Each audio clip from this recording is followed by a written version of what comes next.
So apparently, through the use of LiDAR, they have discovered that there are enormous structures underneath the Great Pyramid that go kilometers deep into the earth. After lying sealed beneath the sands of Giza for over 5,000 years, a mysterious vault hidden deep under the Great Pyramid has finally been opened, and what it holds is beyond chilling. This is a story that's grabbing headlines across the globe. Italian and Scottish researchers, mainly from the University of Pisa, conducted advanced high-frequency radar mapping beneath Egypt's most iconic pyramids. Archaeologists have speculated for years about the secrets hidden within these ancient structures, but no one was ready for what they uncovered. Anyone who claims to know exactly how the pyramids were built isn't telling the truth, because we still don't know. The vault they discovered is filled with artifacts, eerie carvings, and inexplicable structures that raise more questions than they answer. Could this be a missing piece of ancient history, or is it something far more unsettling? The Great Pyramid of Giza stands as a timeless symbol of ancient Egypt's innovation and ambition. Most people recognize it as Khufu's pyramid, named after the 4th dynasty pharaoh traditionally credited with its construction. Historical estimates place its building phase between 2580 and 2560 BCE. But even with its legendary status, the full story of how it came to be is still unfolding. At first glance, it's easy to assume the ancient Egyptians planned and executed this colossal project entirely on their own. Yet, some experts think older knowledge or even pre-existing foundations might have influenced its design. Early visitors to the site believed the pyramid held magical secrets. Others thought it stored ancient wisdom. For centuries, stories have swirled around this massive monument. Ancient Greek historians like Herodotus wrote about it long after its completion, filling their accounts with rumors, hearsay, and vivid imagination. Modern excavations and detailed analysis of Egyptian texts have helped refine what we know. Still, the methods used to construct the pyramid, the logistics behind moving and placing the stones, and the daily coordination of such an enormous workforce continue to fascinate people today.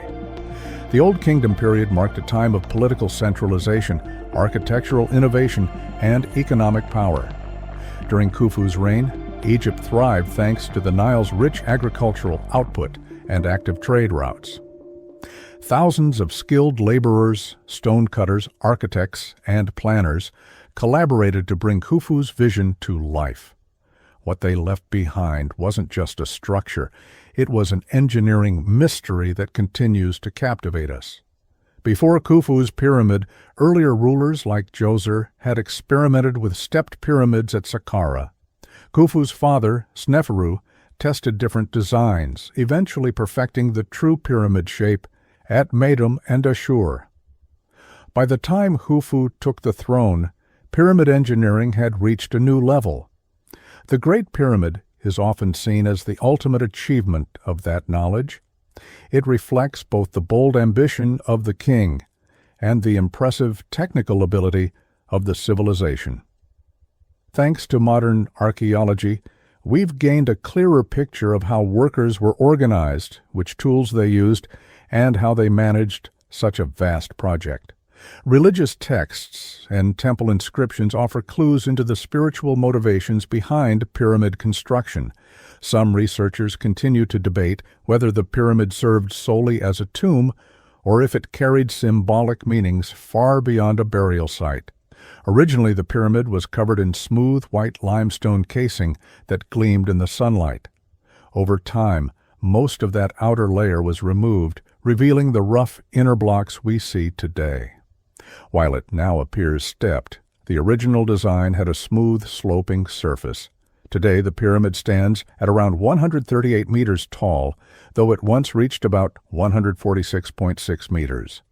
One of its most astonishing features is its precise orientation. Each side aligns almost perfectly with the cardinal directions. This level of accuracy hints at the builders' deep understanding of astronomy and surveying. Scholars still debate how they achieved such precision. Some suggest they used the stars, tracking their movements to position the pyramid's corners. Others believe it was aligned with the rising and setting sun. Either way, the precision remains breathtaking even by today's standards. When it was completed, the Great Pyramid covered about 13 acres at its base, with each side measuring roughly 230 meters. Scholars estimate it contains around 2.3 million stone blocks, each weighing an average of 2.5 tons. Some of the inner blocks are even heavier, reaching up to 15 tons. Such an immense structure required an incredibly strong foundation and flawless positioning to ensure it remained stable for thousands of years. One fascinating detail is the mortar used between the stones. Analysis reveals that it includes gypsum and other elements that are surprisingly hard to replicate today. The mortar's unique chemical composition has drawn attention because of how well it's preserved the pyramid. Even though the stones themselves are huge, this bonding agent has helped keep them in place, resisting shifts from earthquakes or the wear of time. Another intriguing feature is the pyramid's summit, which probably ended in a small capstone, or pyramidion. Some believe this capstone may have been covered in gold or another reflective metal to catch the sunlight and shine brightly across the landscape. Although no original capstone survives, references in ancient and historical texts suggest it held deep symbolic meaning, possibly representing the primeval mound from Egyptian creation myths. Surveys show that each corner of the pyramid is anchored deep into the bedrock of the Giza Plateau, with remarkable leveling precision. This shows just how advanced the builders' surveying techniques were. Drainage channels carved into the rock helped redirect water away from the base, protecting the structure. From the perfect angles at the corners to the way each stone layer was arranged, every aspect of the pyramid's design aimed to reduce stress and preserve the structure under extreme conditions. The entrances and internal passages are just as fascinating. Early Arab explorers wrote that the original entrance was hidden behind smooth casing stones. Around 820 CE, Caliph al-Ma'mun reportedly forced his way inside by having his workers chisel a new tunnel into the pyramid. During the digging, they supposedly heard a stone fall within the structure. That sound led them to discover the real entrance, which is located about 17 meters above ground on the north face, just off the central axis. Behind this entrance lies the descending passage, sloping downward at 26 degrees and measuring about 1.2 meters in height.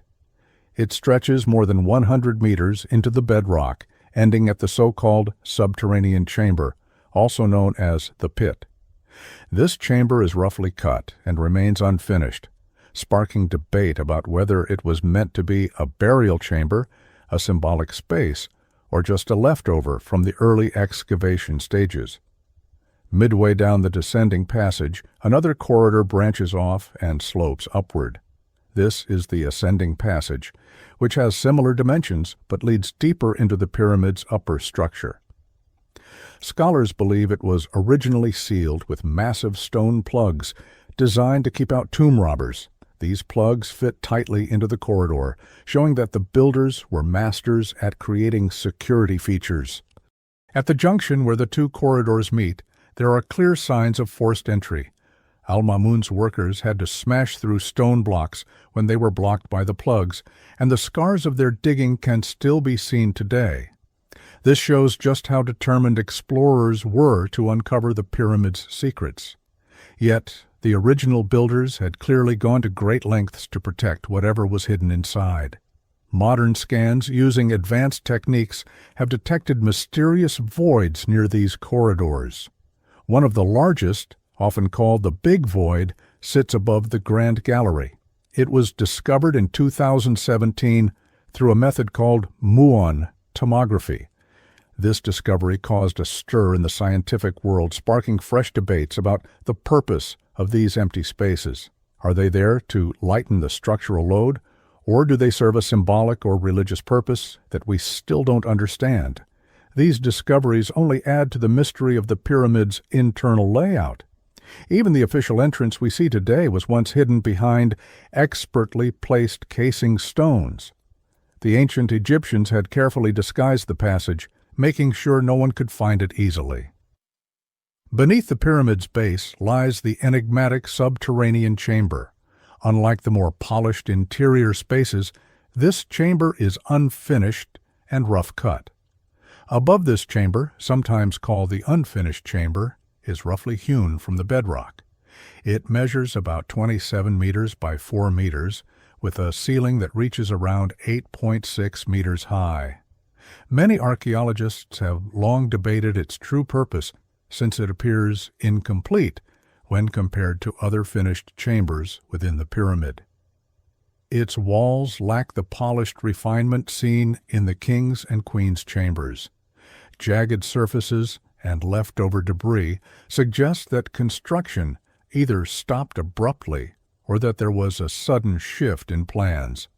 Some theories suggest that the builders originally intended this chamber as a burial space, but later decided to relocate higher within the pyramid.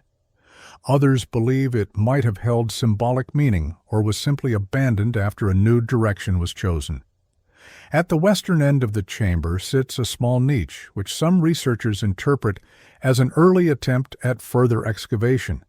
The visible pick marks and irregular surfaces add to the sense that this chamber represents a stage of evolving intent. Unlike the carefully crafted granite and limestone blocks found in the pyramid's upper levels, the subterranean chamber has a raw, almost primitive feel. That unfinished quality hints at the builder's adaptability and changing vision during construction. Access to the chamber is only possible through the descending passage. As one moves deeper underground, the temperature noticeably drops, and the surrounding silence creates an intense feeling of isolation.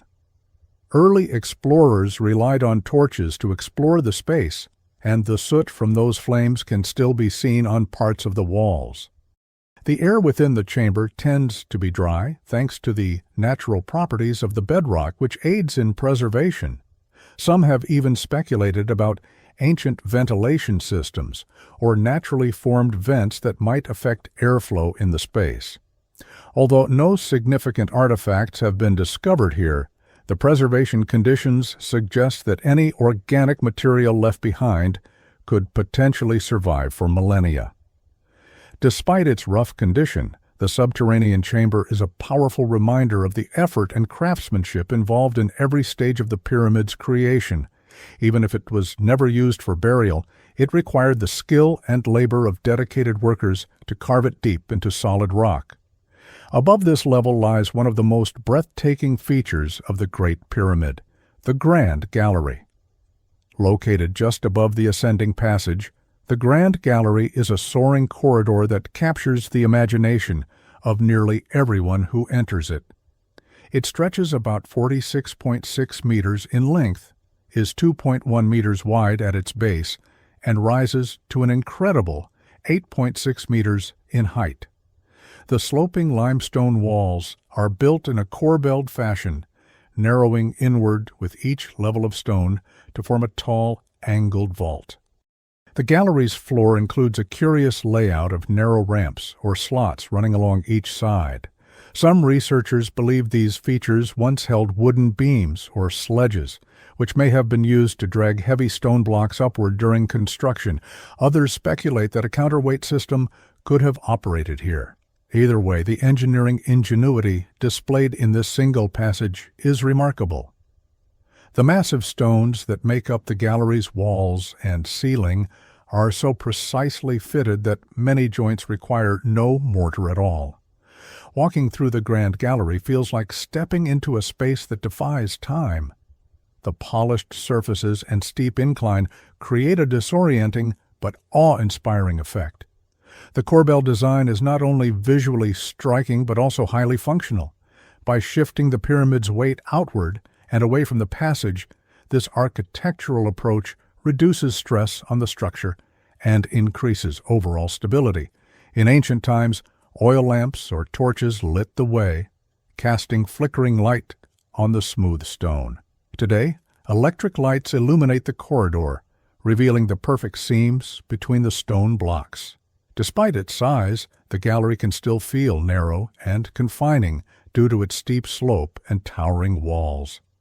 Standing at the bottom and looking up, visitors often feel overwhelmed by the sheer scale of the structure.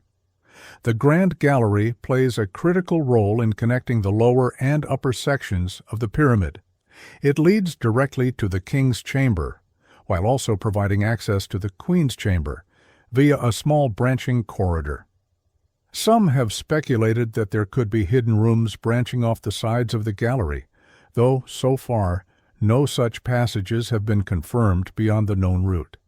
Whether for transporting large blocks or conducting ritual processions, the gallery's grand proportions suggest it was more than just a corridor. It may have served a ceremonial function, marking a sacred journey upward within the heart of the pyramid. Its impressive scale and craftsmanship continue to spark wonder in both researchers and visitors alike. The Queen's Chamber, often overshadowed by the more famous King's Chamber, still draws curiosity from archaeologists and historians. Despite its name, there's no evidence that any queen was ever buried here. The chamber measures approximately 5.75 meters by 5.25 meters, with a gabled ceiling that rises to about 6.25 meters in height. Its walls are smoother than those found in the subterranean chamber, and its pointed ceiling design is unique within the pyramid. Several theories have emerged about the purpose of the Queen's Chamber. Some suggest it was a secondary burial space, included as a contingency in case plans for the main burial chamber changed. Others believe it played a symbolic or ritualistic role, possibly relating to the pharaoh's spiritual passage into the afterlife. Another theory proposes that it once housed statues or cult objects linked to religious practices of the time. The chamber has a serene, almost sacred feel to it into the afterlife. These boats are thought to represent the solar barks used by the sun god Ra to travel across the sky. According to ancient Egyptian beliefs, the pharaoh would join Ra on this celestial voyage, continuing his existence in the afterlife as a divine being. The placement of these boats near the Great Pyramid underscores the symbolic and spiritual significance that surrounded royal burials. They were not functional vessels in the traditional sense, but ritual objects designed to aid in the king's eternal journey. Beyond the boats, the Giza Plateau hosts a network of smaller pyramids, temples, and causeways. To the east of the Great Pyramid are three smaller pyramids often referred to as the Queen's Pyramids. These structures likely served as tombs for close female relatives of Khufu, such as his wives or daughters. Each of these subsidiary pyramids has its own chapel and internal layout, although they are far less elaborate than the main pyramid. The eastern side of the Great Pyramid also features the remains of a mortuary temple, which once stood adjacent to the pyramid's base. This temple was part of the larger funerary complex and was likely used to conduct rituals in honor of the deceased king. From here, a long causeway extended downhill toward the Valley Temple near the Nile, forming a ceremonial processional route that would have played a key role in royal funerary rites. Remnants of the causeway still exist today, though much of it has been lost over time. The Valley Temple itself, now heavily eroded and partially buried, is believed to have been the point where the pharaoh's body was initially received and prepared for burial. Together, these architectural elements formed a cohesive landscape for royal worship and transformation, reflecting a belief system in which death was merely a passage to a divine plane. The broader layout of the Giza complex appears meticulously planned. Alignments between the pyramids of Khufu, Khafre, and Menkaure suggest not only symbolic meaning, but also astronomical considerations.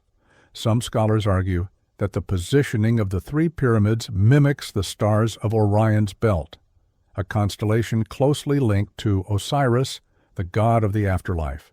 Whether intentional or coincidental, these alignments have fascinated researchers for decades, contributing to a range of alternative theories.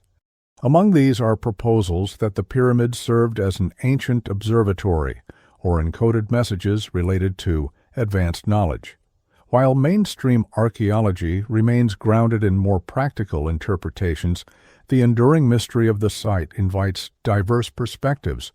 What remains uncontested is the immense human effort involved. The labor force responsible for constructing the pyramid is estimated in the tens of thousands. Contrary to earlier beliefs about slave labor, most modern evidence suggests that these workers were skilled laborers who lived in nearby communities, provided with food, shelter, and medical care. Traces of these workers' settlements, including bakeries, breweries, and hospitals, have been found near the pyramid. These discoveries paint a picture of a well-organized and complex society capable of supporting such a monumental endeavor. The logistics of sourcing, transporting, and assembling the millions of stone blocks continue to impress modern engineers. Whether hauled by sledges over prepared paths, lubricated by water, or maneuvered with levers and ramps, the techniques employed speak to a sophisticated understanding of physics and organization. Despite centuries of study, the Great Pyramid still holds many secrets, from hidden chambers detected by modern scanning technology to unresolved questions about the purpose of various internal features. The structure resists complete understanding. What can be said with certainty is that it was designed to last, not only physically but culturally. As a symbol of the pharaoh's power and divine connection, it achieved its purpose spectacularly, towering over the desert as a beacon of ancient ingenuity and ambition. The Great Pyramid has outlived dynasties, empires, and civilizations. It has weathered natural disasters, human interference, and the slow decay of time, and yet it continues to stand, silent, enigmatic, and enduring. Whether viewed as a tomb, a spiritual gateway, a marvel of engineering, or a puzzle box of hidden meanings, it commands awe from every generation that gazes upon it. In doing so, it fulfills the vision of those who built it, not only to preserve a king's memory, but to inspire wonder for thousands of years.